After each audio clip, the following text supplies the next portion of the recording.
ভালোবাসা এমন একটা জিনিস যা সবার কপালে জোটে না। এই ভালোবাসার জন্য মানুষ কত কি না করে। আবার অনেক সময় এটাও দেখা যায় এই ভালোবাসাই মানুষের জীবনে সর্বনাশ ডেকে আনে। এখন যদি আপনি একজন ভুল মানুষকে ভালোবেসে তাকে জীবনসঙ্গী হিসাবে বেছে নেন, আপনার সর্বনাশ কেউ আটকাতে পারবে না। আপনি একজনকে ভালোবেসে তার হাত ধরে চলে গেলেন আপনার পরিবারকে ছেড়ে। বিয়ের পর আপনি এটা বুঝতে পারলেন সেই মানুষটা আপনার জন্য ঠিক নয়। আপনি একজন ভুল মানুষকে ভালোবেসেছিলেন। আপনি না পারছেন পরিবারে ফিরে যেতে, না পারছেন তার সাথে ঘর করতে। এমত অবস্থায় অনেক মেয়েকেই দেখা যাচ্ছে আত্মহত্যার পথ বেছে নিতে। কিন্তু যদি সেই মেয়েটা সে ছেলেটা রূপে মোহিত না হয়ে গুণের খোঁজ করত, তাহলে কিন্তু সেই মেয়েটা ঠকতো না।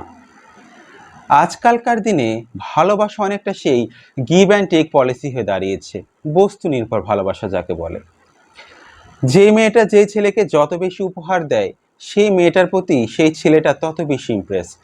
আবার যে ছেলেটা যে মেয়েকে যত বেশি উপহার দেয়, সেই ছেলেটার প্রতি সেই মেয়ে তত বেশি ইমপ্রেসড। খাঁটি বাংলায় স্বার্থ নির্ভর ভালোবাসা।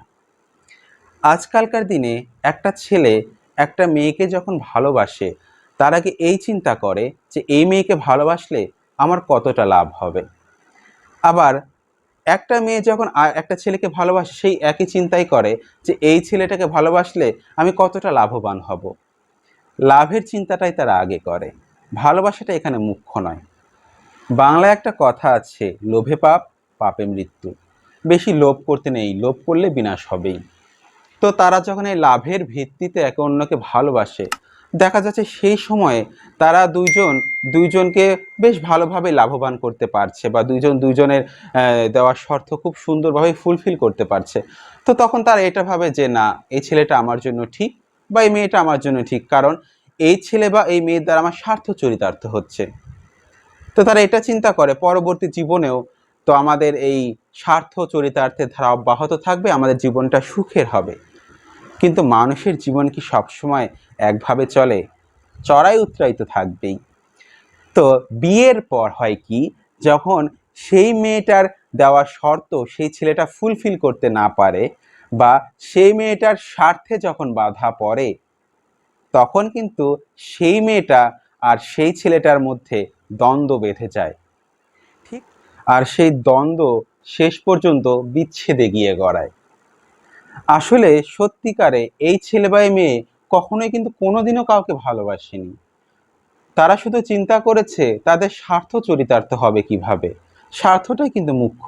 তারা একে অন্যকে প্রতিটা মুহূর্তে প্রতারণা করেছে। আর যেখানে ভালোবাসা নেই, সেখানে তো একসাথে থাকার প্রশ্নই আসে না। এটা অসম্ভব একটা বিষয়। আজকালকার দিনে সবাই একটা কথা বলে যে হচ্ছে, ভালোবাসার বিয়ে বেশি দিন টেকে না।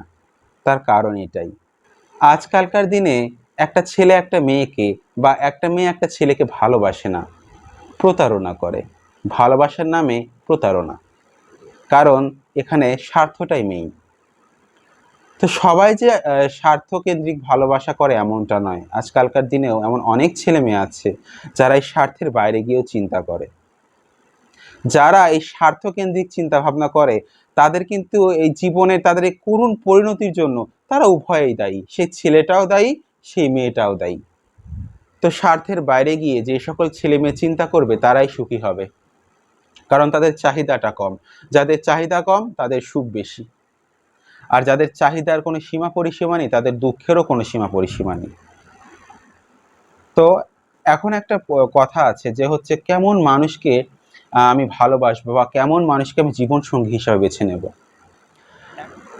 একটা মেয়ে যখন একটা ছেলেকে ভালোবাসবে, তখন সেই মেয়েটা অবশ্যই একটা জিনিস খেয়াল করবে সেই ছেলেটার মধ্যে।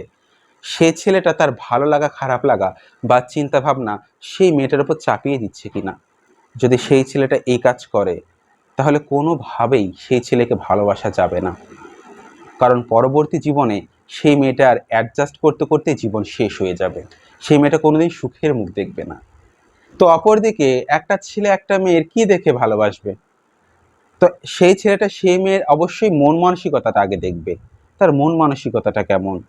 সে কীরকম মনের অধিকারী, সে কি আত্মকেন্দ্রিক, সে কি স্বার্থপর, এই জিনিসগুলো কিন্তু তাকে দেখতে হবে। আপনি যদি একটা স্বার্থপর মেয়েকে আপনার সংসারে বউ করে নিয়ে আসেন না, আপনার সংসারটা আর টিকবে না, ভেঙে যাবে। তো এই জিনিসগুলো অবশ্যই দেখতে হবে। তো যাই হোক, ভালোবাসবেন, স্বার্থ দেখে দয়া করে ভালোবাসবেন। আপনি যদি ওই স্বার্থকেন্দ্রিক ভালোবাসা করেন না, তাহলে একদিন ওই স্বার্থই আপনাকে মারবে। ভালো থাকবেন সবাই। সবার সুস্বাস্থ্য ও দীর্ঘ কামনা করে শেষ করছি আজকের ভিডিও। ধন্যবাদ।